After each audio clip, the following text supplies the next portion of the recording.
కొత్తగూడెం అనే చిన్న పల్లెలో రంగయ్య అనే రైతు ఉండేవాడు.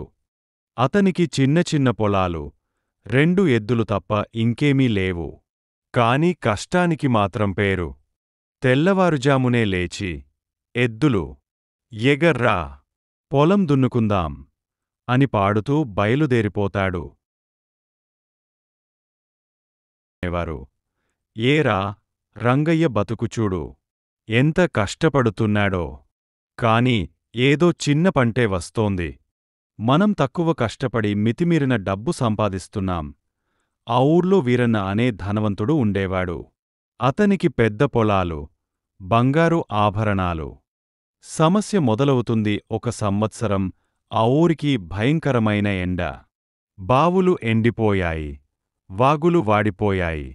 వీరన్నలాంటివాళ్లు ఆందోళన చెందారు. వీరన్న తన కార్మికులను పిలిచి, నీళ్లు దొరకపోతే పంట ఎండిపోతుంది. ఎవరికీ మేము కూలి ఇవ్వం. మీరు ఏదో చూసుకోండి.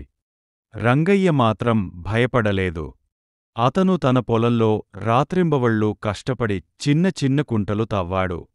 చెరువు పొడుగున ఉన్న చిన్నవాగు మిగిలిన నీటిని గుంటల్లోకి తిప్పి, ఒక్కో చుక్కకీ విలువ ఉందిరా అని తనతోనే మాట్లాడుకుంటూ శ్రమించాడు. గ్రామస్థుల చర్చ గ్రామస్థులు చూస్తూ నవ్వారు. రా రంగయ్య, నువ్వెందుకింత శ్రమ చేస్తున్నావు? ఈ ఏడాది పంట ఉండదు. నీ కష్టం వృధా అవుతుంది. కాని రంగయ్య మెల్లగా చెప్పాడు, కష్టం ఎప్పుడూ వృధా అవదు. నీళ్లు లేవు కదా. కాని నేను నా చెమటతోనే నా పొలాన్ని కాపాడతాను. ఫలితం కొద్ది నెలల తర్వాత వీరన్నల పొలాలు పూర్తిగా ఎండిపోయాయి. ధనవంతులు ఆహార ధాన్యం కొరతతో బాధపడ్డారు. కాని రంగయ్య పొలంలో మాత్రం పచ్చగా పంట ఊగుతోంది.